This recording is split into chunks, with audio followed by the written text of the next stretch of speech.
everybody, and welcome again to Table Takes. It's me, Bonsai, and I hope you guys did something for Earth Day because, man, we really need to do stuff for Earth because it be hurting. It's hurting a lot, but that's okay because, Earth Day was Monday, and now it is Friday. And what we have today is, oh, hey, look, I have two lovely individuals here. How have both of you been? Let's start with Noir. I've been good. I had a pretty fun week. I had some friends come in from out of town. My friend Caitlin, my friend Sam. I play TTRPGs with them all the time with the Stray Pucks. And it was just fun to see them in person and give hugs and like picnic and play. We played It's a Funny Story, a game I picked up at Gen Con. It was just a good time. I'm showing the wrong side of the no, this is the right side. It's the right side. It's just glaring weird. I There remember you that Yeah, one. yeah. go. There you go.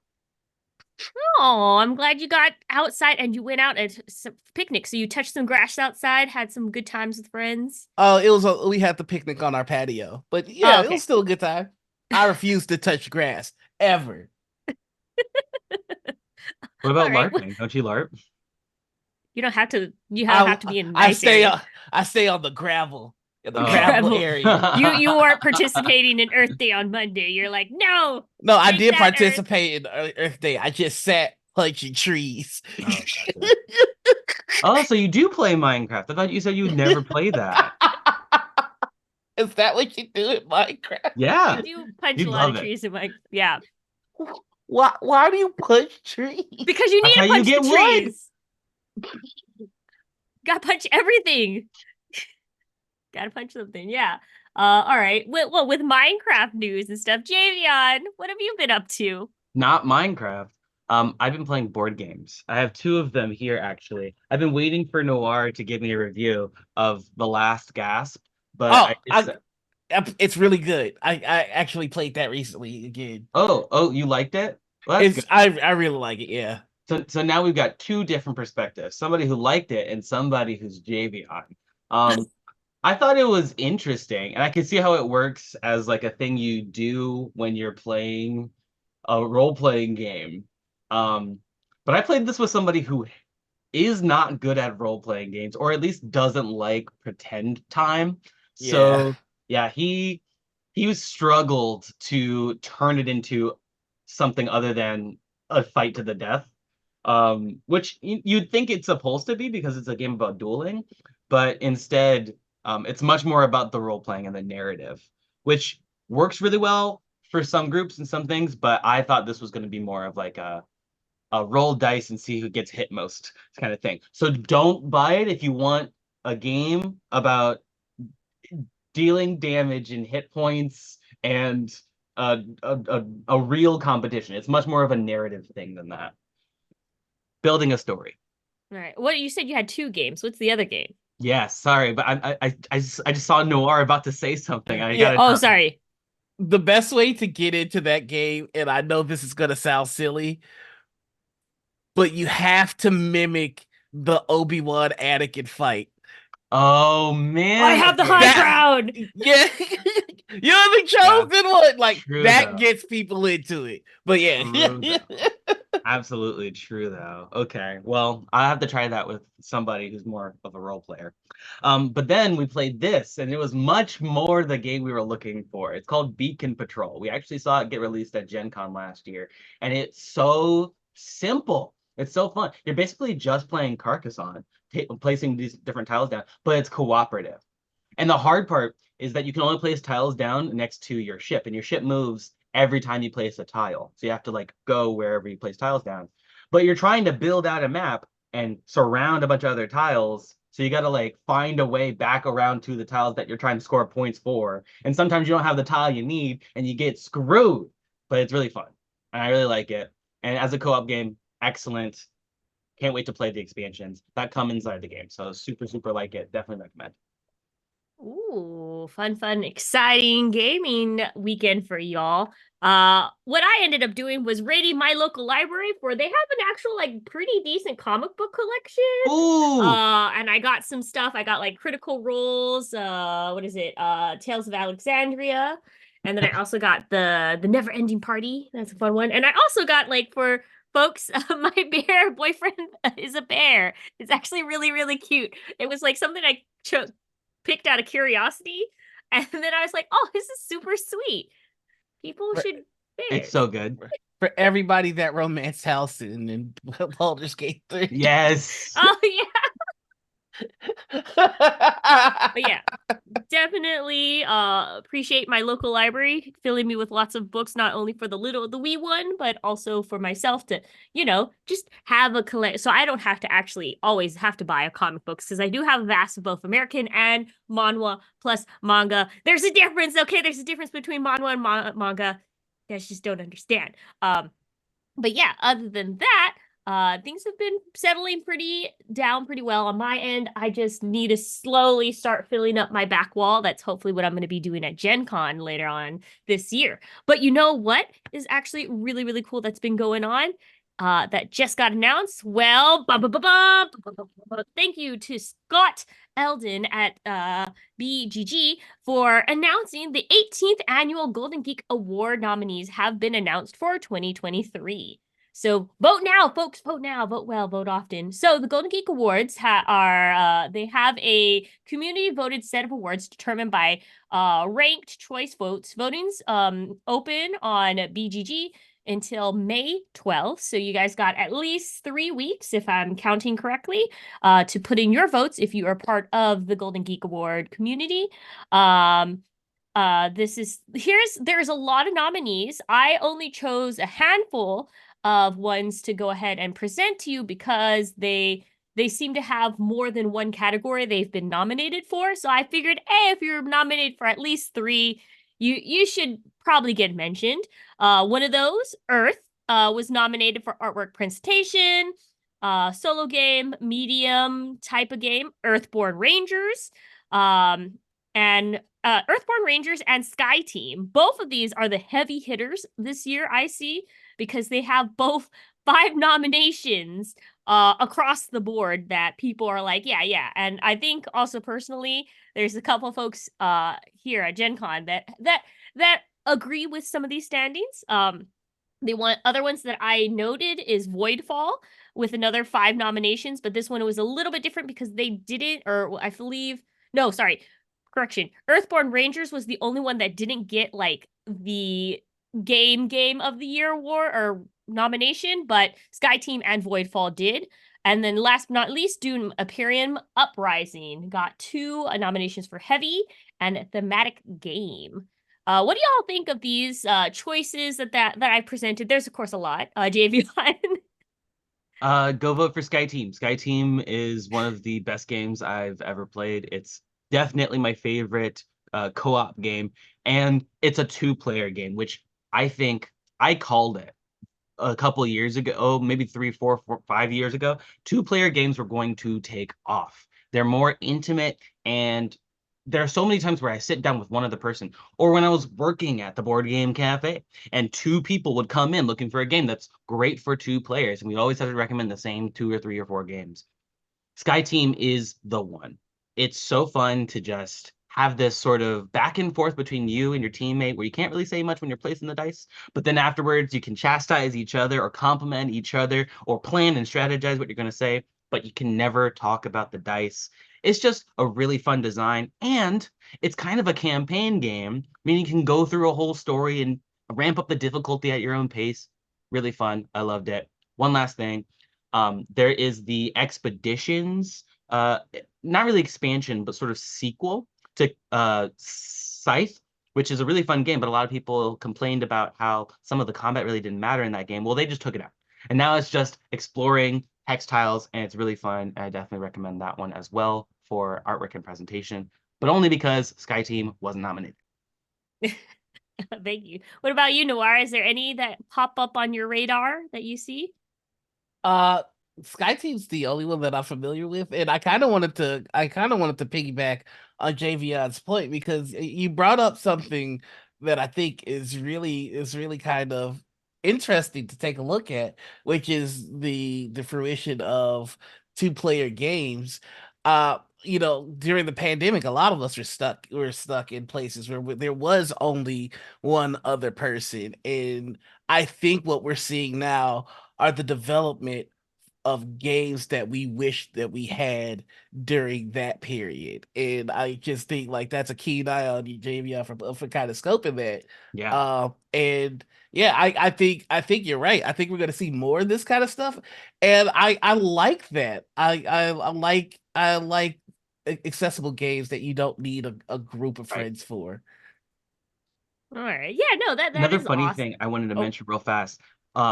In the party games category, Bonsai, the games that you and I both picked at the very end of Gen Con are nominees. We've got Chicken, the game that you brought, and then That's Not a Post. Hat, the game that I brought.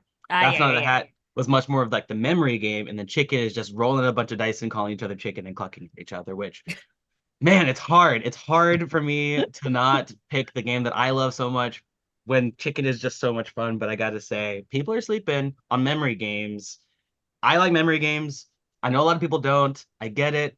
Brain power, yada, yada, yada. But when it's simple, it creates a lot of fun and it creates a lot of comedic moments, especially when somebody just told you what they gave you as a gift and you have to give it away right away and you forgot immediately and then you just get no help. That's really I'm kind of torn on that because like with board games I tend to play them in an altered state, like I'm just hanging out with friends, drinking and funny. kind of stuff, that kind of stuff. So it's just like, man, like if I really want to test my memory right now. But sometimes it can be even funnier if you just like you got a couple of wine spritzers in you and you got to remember something simple and you just can't. So I would say that I have a mixed bag with memory games because yes, I love them, but at the same time, we'll have a discussion later on about this. But sometimes it brings out the worst, worst in me, and I get real aggressive. And I'm not as ashamed to say that. There's certain things that make me very aggressive. Running makes me very aggressive.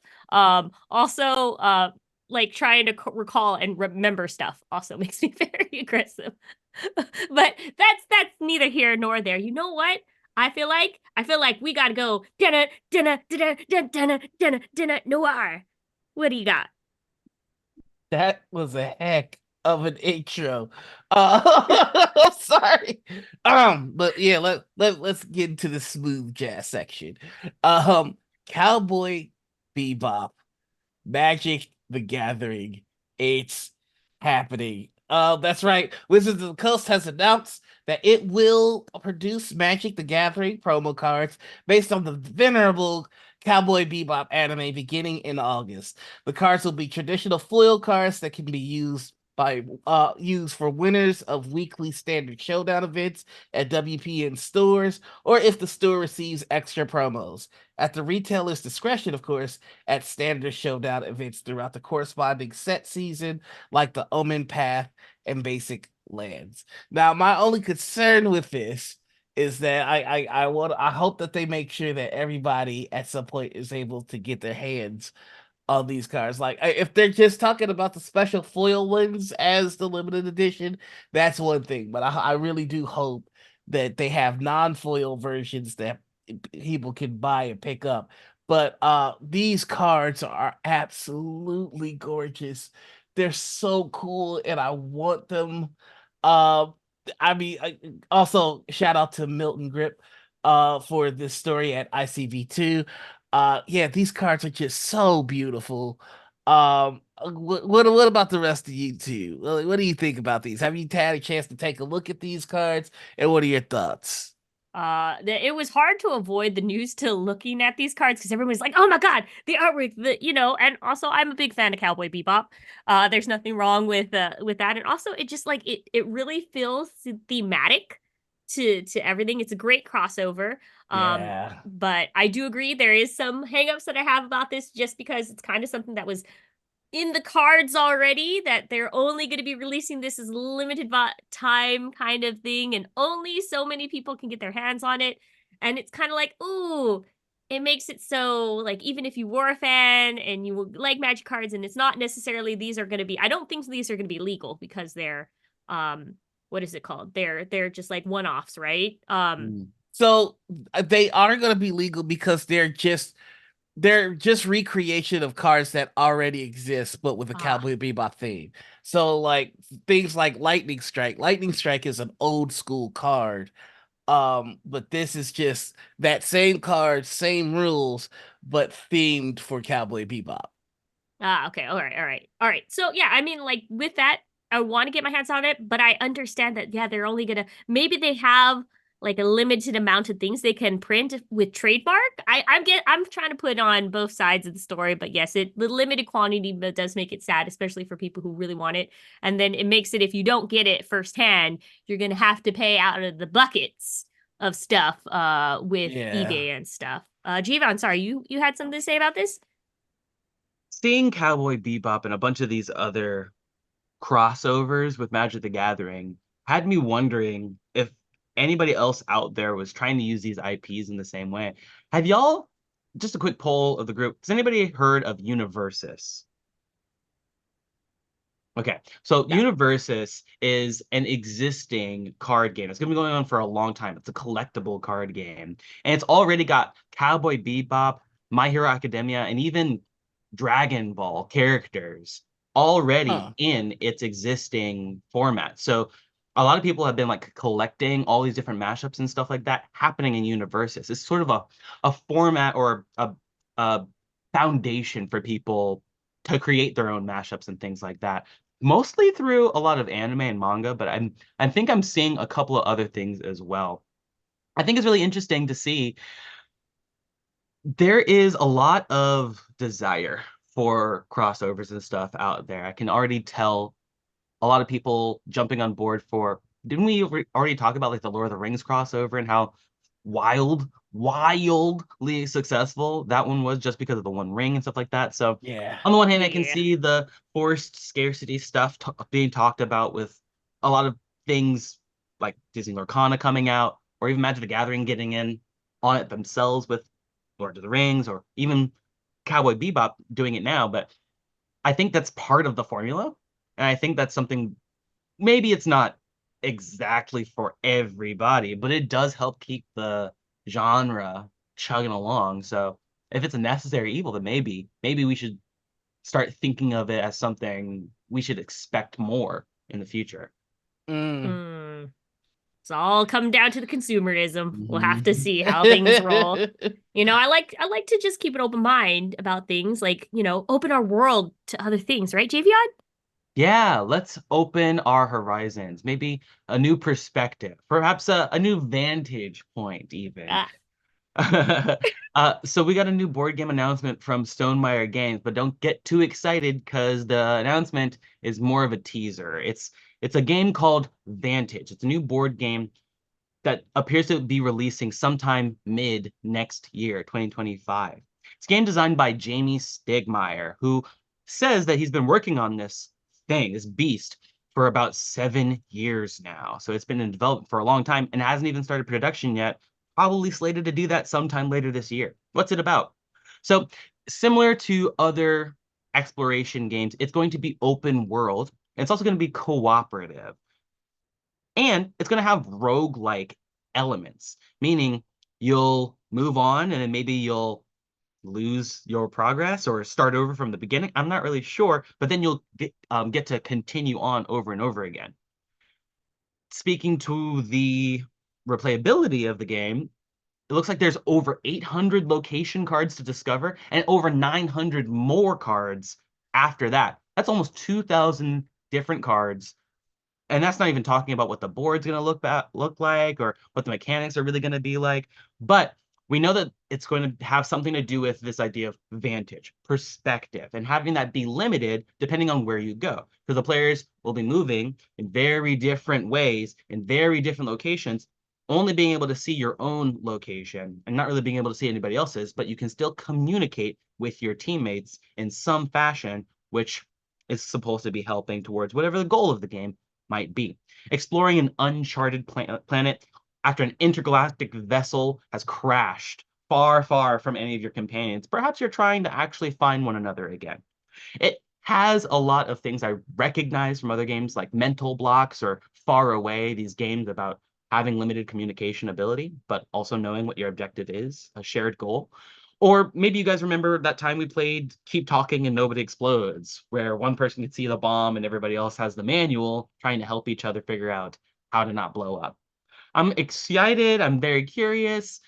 I know it's going to have a pretty high price point, just seeing how long in development the game has been, but also the production costs. I mean, think about how many thousands of cards per box need to be created. So I guess we'll have to keep our eyes open.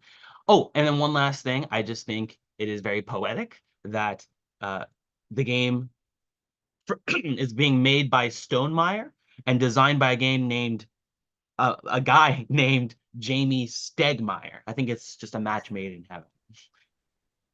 Oh, that's such a cool coincidence. I love it. But yeah, Heck yeah. we'll just have to see as more develops on this. Like you said, it's just very, very early beta release kind of thing. We'll definitely have to keep our eyes on it. Thank you, Javion, for bringing this up to us. Another exciting news that happened. Thank you to Milton Greep at ICV2 for giving this announcement. Gamma announces the results of their officer election. So if you guys don't know, Gamma stands for the Game Manufacturers Association. They recently announced that the results of their vote for their new slate of board officers, so slate of boards are the head honchos, the big bosses that are in charge of making sure all of the trickle down is right and in place. And they have elected an all-woman board for the first time ever. The women who involved are Rhonda Becker from the Game Den. This is the only returning officer. She is now serving as the secretary, but was previously serving as the VP. And the new officers are starting with Nicole Brady as the president, Monica Rosso as the VP, and Garima Shawarma for the treasurer. This is actually pretty cool and very exciting. Of course, it's always good to have a mixed bag of folks, but it is something to note that this is the first time they have elected an all-female board. Yeah, and we'll have to see what's come down to that. I think, but that was just a little tidbit the question. I think we have something that has been really on everybody's mind and everybody's tongue this week. And it may have millions of pounds involved. Noir, do you know about this? Never heard of anything. I don't know what you're talking about. Really quickly, let's give a shout out to Chase Carter over at Dicebreaker for making this story possible. Asmodee, Embracer, and $900 million. 900 million euro debt. Asmodee, the giant board game company behind Catan, Ticket to Ride, and Exploding Kittens, has been spun off from corporate owner Embracer Group, and a larger move that effectively trisects the beleaguered Swedish holding corporation and leaves Asmodee holding 900 million euros of new debt. Asmodee will no longer be directly affiliated with Embracer's soured public image after it laid off over 1,400 people during its 6 months of restructuring, meant to eat a chunk of $2 billion worth of debt after a deal with Saudi Arabian investors fell through in 2023. It will hold the 900 million euro bag that Embracer accrued via a financing agreement with JP Morgan, BNP Paribas, SEB, Societe Generale, and Swedbank. According to a press release, the loan is secured only by Asmodee assets. It will be used to refinance Embracer's existing SEK 8 billion loan. The corporation previously sold off Saber Interactive and Gearbox Entertainment in order to eat away at that mind-boggling number. So that's a Wow. lot. Yep. Yeah. Honestly, I don't even know where to begin making heads and tails of this. This is people with far too much money moving it around in ways that don't make sense to me. but I am appreciative of the fact that Asmodee has kind of separated itself from the element of their parent corporation that was laying individuals off to pay this bill. And it kind of feels like their reward for that is getting stuck with 900 million euros as part of that separation.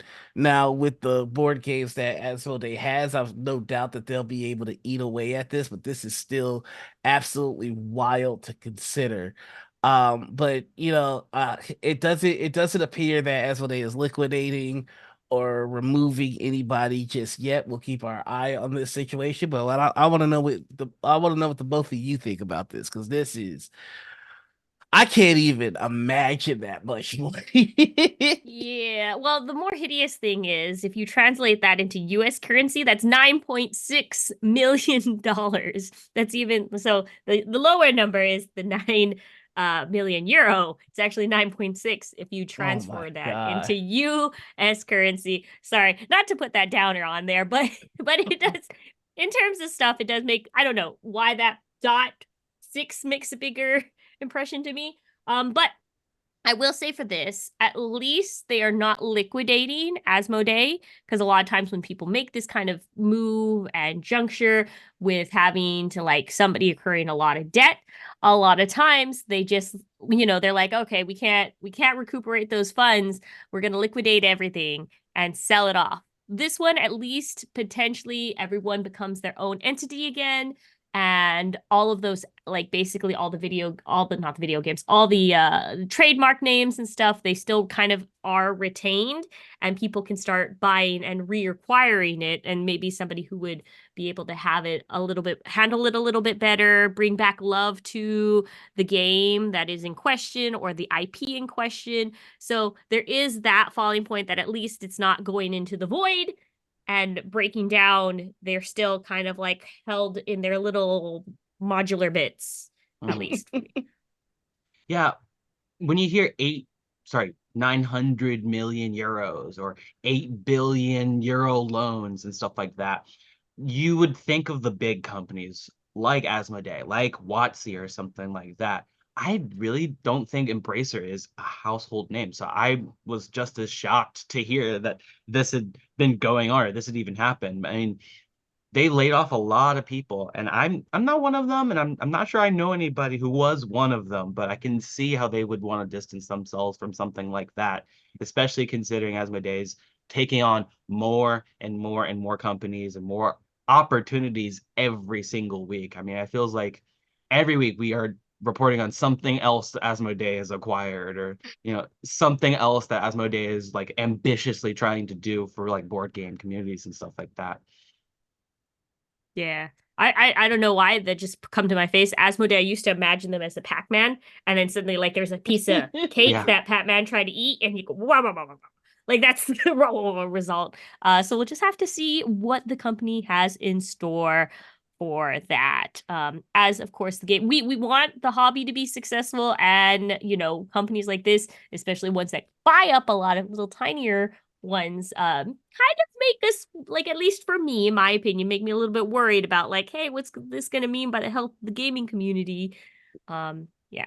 I mean, if there's, I mean, just hopping on your point, there is one side to this that I think is positive, which is Asmodee is now in a situation where they have to they have to recover that debt. So to me, that means that they'll be less inclined to have a license and not use it, Mm. in the sense that, like, if they have a license, they're gonna pump something out Mhm. to make that happen. So, like, for example, one of the things that we joke around about here often is the old Fantasy Flight Star Wars games that Asmodee now has, that they now acquire. Um, and I've always wanted a second edition of that. I think now, because of the financial situation that Asmodee finds themselves in, I sincerely doubt I'm the only one that wants a new Star Wars role playing game, and Yeah. because they have that license, I think we're going to be much more likely to see it if they weren't in this situation. So that's the one positive that I could take from this. Also, they'll pump out more of those proprietary dice because we need them. Yes. Oh, by the way, you can totally buy them off of Amazon now. You can even not only at your friendly local gaming stores, but they're everywhere now. First there was a scarcity, and now you can get Star Wars dice anywhere, anywhere. It's great. It's raining Star Wars dice, and I love it.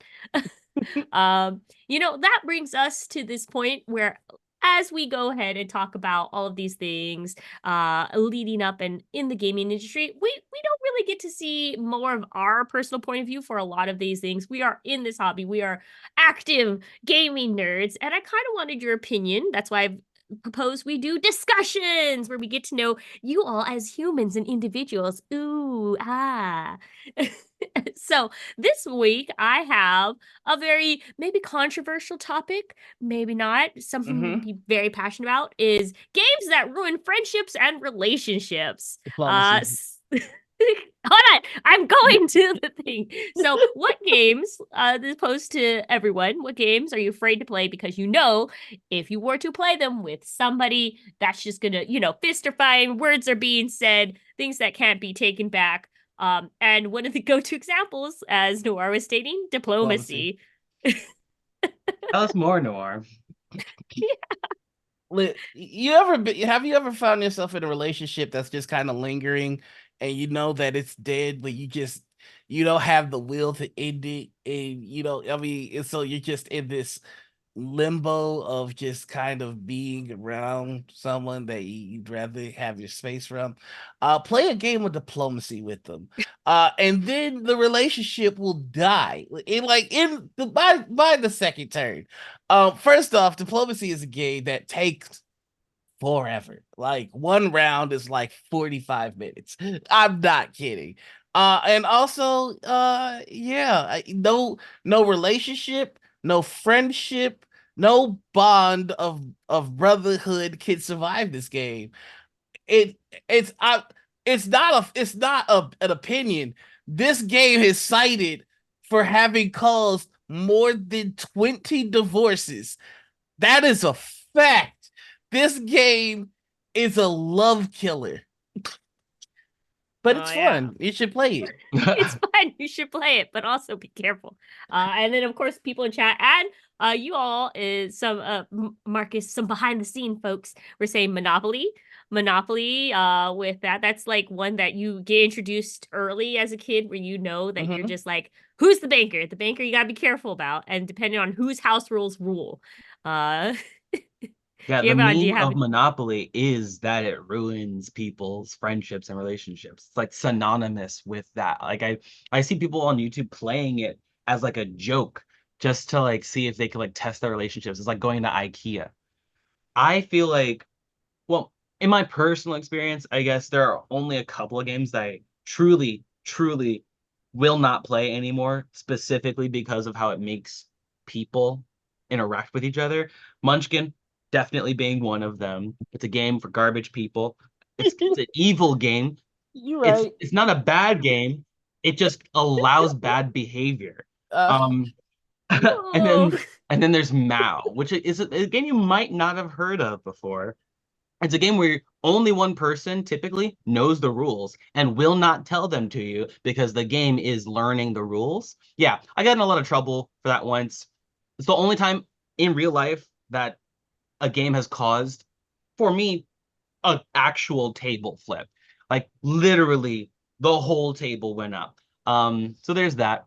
But I also feel like if we're gonna talk about friendship or relationship ruining games, we gotta talk about social deduction. Because that's when you get to the heart of, I was just about to say werewolf. yeah, Werewolf, right? Werewolf is a game where you are supposed, you've seen Traders, right? You guys have watched Traders? Yeah.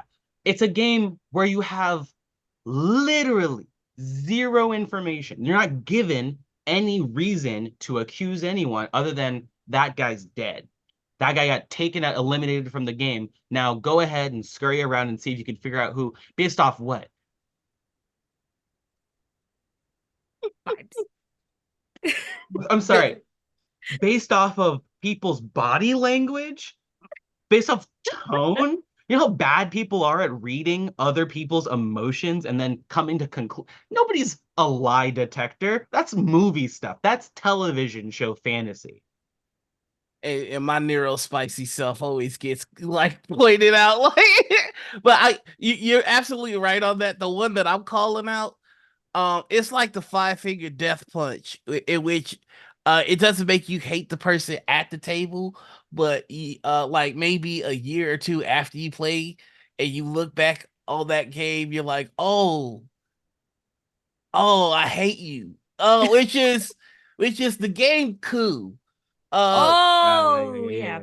Yeah. Coup is one of those games that you drunkenly bring up in the midst of a breakup. Like, and you said you had a bishop and you didn't. Like, it's not a good look. It's literally like think of any game where you're allowed to bluff and think Mhm. of like coup and how integrated actual Yeah. lying is in it. It's like Sheriff of Nottingham, right? Where it's just like, Oh, please don't look inside my bag or please look inside my bag so I Oh yeah, can it. Sheriff Nottingham. Yeah. Yeah, yeah, yeah. I I will say another game that might come out of nowhere for folks is Oath. It's a legacy game that you play with folks, and it's it's something that you wouldn't think would bring like I guess it is kind of in the game because you keep resetting and play the next generation over and over again, and you just remember the slights last time. For me, it was I built this so nice empire, right? And I built the educational system and everything. And you want to know what they did? They wanted to just open it up willy nilly to all these other tribes without the other tribes contributing. And then they kick me out. I built Wow. this city. Oh yeah. People oh have my! told me that game is very I built this kingmaker. I can city. I can feel the hate in your voice right now. Yeah. Built this city. You know, If Noir, I'm yeah. surprised you haven't mentioned Magic the Gathering already. I mean, as a blue deck player yourself, you know exactly what can happen. See, this is games that ruin friendships. Like that would be well, yeah, it does ruin because I'm ruining, but I'm ruining it. So I feel like I'm doing it, Oh. not the game. Oh, I see how it is. Okay, But okay. I want to double back to Monopoly for a hot second if I Sure. could. And I'm gonna say a sentence that might change how y'all look at me. But Monopoly made me almost fist fight my grandma. And, and and you know what? I don't take it back. I don't because she was the banker and she was lying. She was manipulating the cash and Monopoly is the first time that I felt what I feel for humanity all the time now, which is just like there's no hope. There is no love, there's no hope. And sometimes you gotta fight your grandma to stop the cheating. Have you all ever not played a game in the middle of just reading the rules? Like Twilight Struggle did that for me. We spent an hour and a half, 2 hours just reading the rules to that game. Never played it, and I never saw that person again. Like you like go to PAX or any of these conventions and you try to play a game with somebody and you get started and then you start to see something. It's just like, you know what? I got this other panel I gotta get to. There's this demo that I got tickets to, so I gotta run real fast. But thanks for trying. Thanks, I appreciate it. And then you skedaddle. That's what That's happened to what, yeah. me. YouTube tutorials. That saved a lot of things.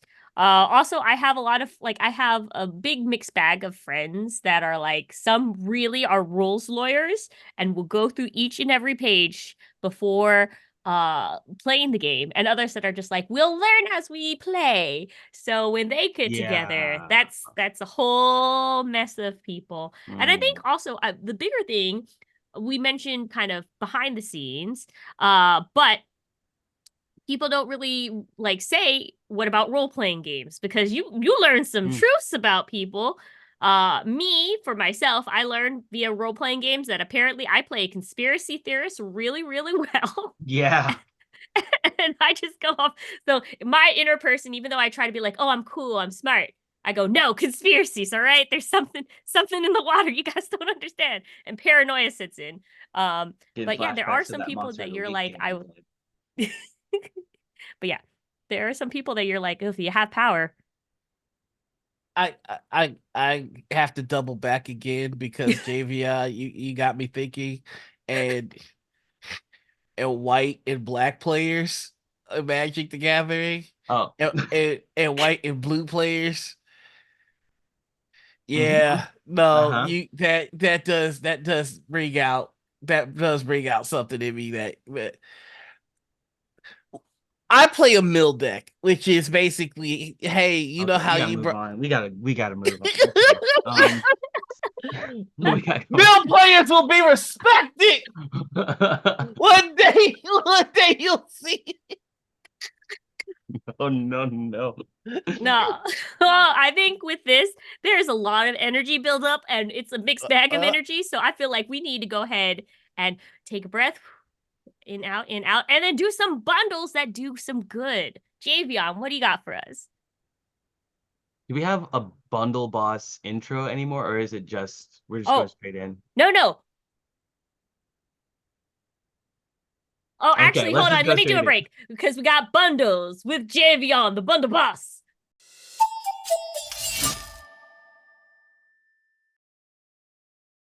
Okay, welcome back, everybody. I am the bundle boss today, and I bring you bundles of charity. Once again, we have two RPG bundles in support of the Palestine Children's Relief Funds. Now, we've got two bundles here, both of which have some tabletop role-playing game content, but one of them has significantly more.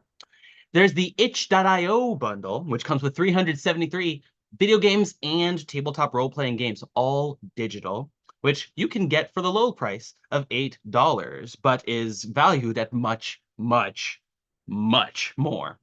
Then there's also the Tiltify bundle you'll find on the Tiltify website. Both links we'll be posting in Twitch chat for you to check out there. It's got a Google Sheet filled with over 190 tabletop role-playing games. And there's a lot of options here. And that one's only going to cost you $15. But of course, if you want to help them hit their goals, looks like the itch.io bundle is trying to hit 500K, which means they've hit 100K, 250K already. You're getting so much content. You're getting a ton of deals. There's a bunch of different games here. Some of the video games that spoke to me.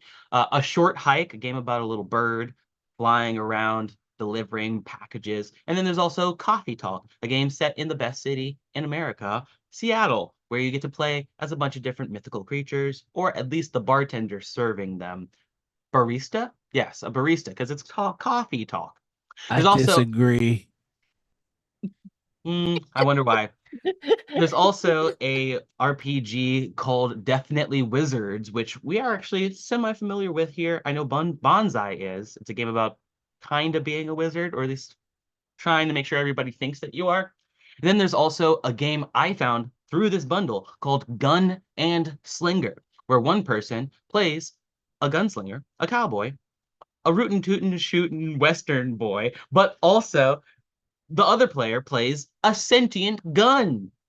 Find out more by checking out the bundle. I'm also a big solo journaling fan, so there's games in here that I really wanted to check out that I finally get a chance to because they're priced well. There's Souvenirs, the game about collecting things along the path of a journaler, and also The Disguised Frog, a game about, you guessed it, being a frog in disguise. Then there's also Macapa Tags, Gubat Banwa, a lush and dynamic collision of wuxia media, fiercely romantic and tragic melodrama, all set against the backdrop and folklore of the Philippines. So many different games. Hundreds of games, thousands of dollars worth of content, and all for a huge discount.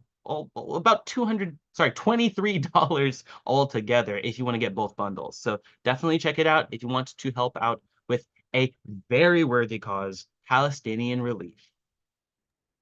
Thank you so much, Javion. That actually, yeah, a lot of those games are really, really great, and I'm glad you chose them out to highlight them. Definitely, and also great cause as well. You know what? You did that so well, Javion. I feel like you should take us to court and take over court. Court time. Welcome to Crowdfunder Court. Here come the judges. Prepare to be judged. All right, court is now in session.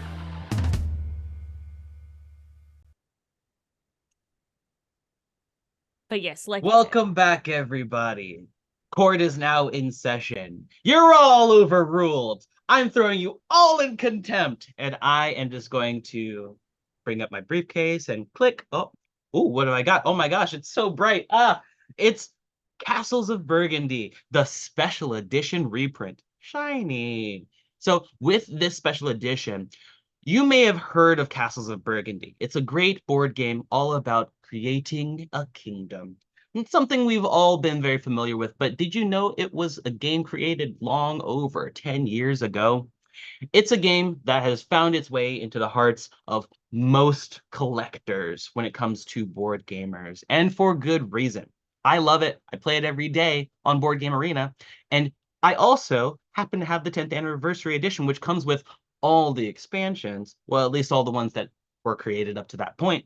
But now we have a chance to get in on the special edition and its reprint, meaning they did so well the first time, they're giving you a chance to go all in a second time.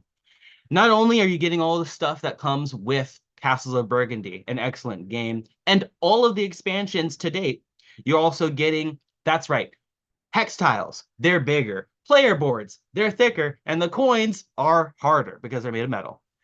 You're also getting a cool insert that lets you put all the stuff away neatly. It's the cherry on top for such a great bundle of content. There's also a bunch of castle miniatures, and my favorite part, the rules of each tile can be found on the other side of the tile. So all you have to do to try to remember what a tile does is flip it over and just read the rules on there. Brilliant. They can do that now because the tiles are bigger. There's also a bunch of cloth bags to hold all your hex tiles, and a new, that's right, brand new expansion called Vineyards. It comes with quad layered boards so you can grow some grapes and collect even more actions in a game filled with options, creating a massive board that's even bigger than the one that they expanded on.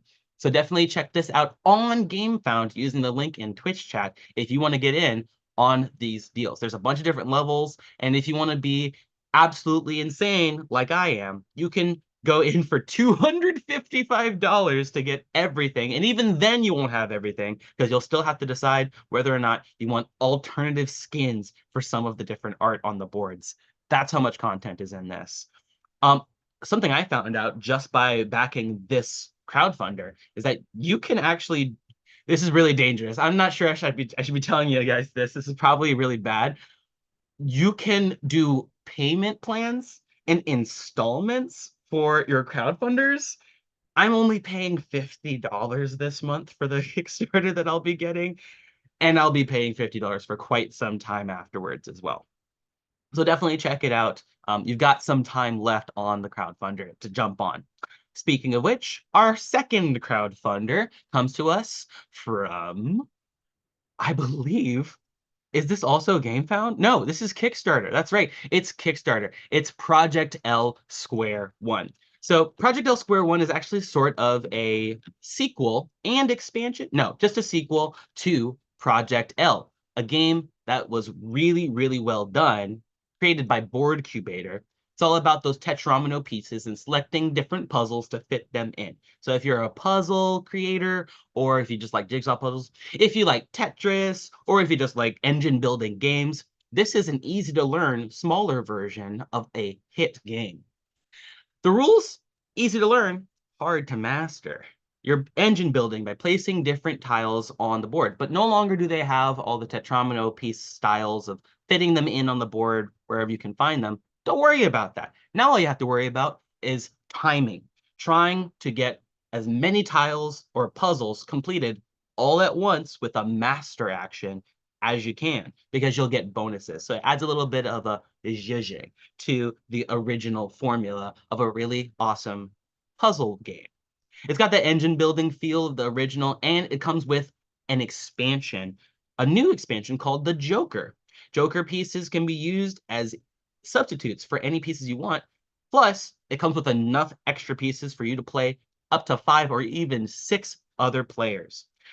And of course, with the tradition of Project L games or Board Computers games, you can try to get in on the ambassador level of Kickstarter backers, which means you get the Kickstarter exclusive puzzle, a couple of extra Joker pieces, and you get to get in on something that nobody else can get because it's only for Kickstarters. So it's a great time to back because Square One will be arriving fully loaded with all the upgrades. There are no stretch goals to worry about trying to wait for or try to add on after the Kickstarter ends. The pledge manager will come with everything that you asked for right away. Also, you can get your hands on this game before it hits your local game store, which is why I'm always kickstarting different games. I've got over 300 right now. Also, you can team up with your friends to save up on shipping costs, which, if you're like me and you're trying to save money, it's a good option, especially if you have a lot of board game friends, which I do. Anyway, definitely check out this game. See some of the reviews. They got a bunch of them, and you got plenty of time to back it and as well. It looks like you've got 5 days, so mull it over, think about it. But you definitely want to check out the link in Twitch chat to check it out now if you can. Whew, okay, well that's all I got for my crowdfunders. I'll kick it back over to you, Bonsai. Well, thank you so much, Javion. Thank you for you carried us. You are the king of kings, not only the bundle king, but the crowdfunder court king. But yeah, with that, folks, that is our show. And I want to thank you all for joining us in chat. And also, hey, don't forget, in a couple of hours, we're going to be joining Sarah's table. Our heroes wake up with no memories and too many stab wounds. Find out if they make it out alive in the 5th installment of Sarah's ongoing series, Retrograde. But yes, that's going to be happening in a couple of hours. Of course, we have a whole slew of shows here on here on Gen Con TV. And I'm going to go ahead going down the list. Remember, all of these times are Pacific. So on Monday, we have Peter versus the Machine at 9 a.m. Peter, of course, jumps into the simulations, battling the robots to see who conquers all. Also on Monday, Dress to Quest at 6 p.m. Tuesdays, it's the Vampires Masquerade with Indie at Night at 7 p.m. Those are Tuesdays. Moving on right. Wednesdays, we have a miniature painting with the Path of Brush at 4 p.m. Tuesday morning at 10 a.m., we have Blood on the Clock Tower. And then, of course, join us again at 5 p.m. with some Shadowrun from A Roll with Rem Alternus. Fridays, of course, you got us! At 2 p.m. Pacific, we're back here with TableTakes, and you get to see our beautiful, sunny, beautiful faces. And also, thanks to the crew behind the scenes of Gen Con TV, Marcus Mays, Steve Connor, Sarah Moore, Tanel Lovett, and Danny Kennedy. Thanks, of course, to you, both you delightful hosts, Javion and Noir Minya, for gracing me with your presence. And of course, all of you folks who are joining us here live on Twitch. And you know what? Don't forget to follow Gen Con TV. There's that little button like right there on the side. I don't know if I'm placing it right. That way. There we go. There, that's where you want to go ahead. Hit that follow button. And also, hey, maybe check us out on YouTube as well. And give us a like there. Remember, folks, Gen Con is more remember Gen Con TV for more of the best 4 days of gaming all year round. Thank you again, folks, for joining me, and I will see you later. Bye!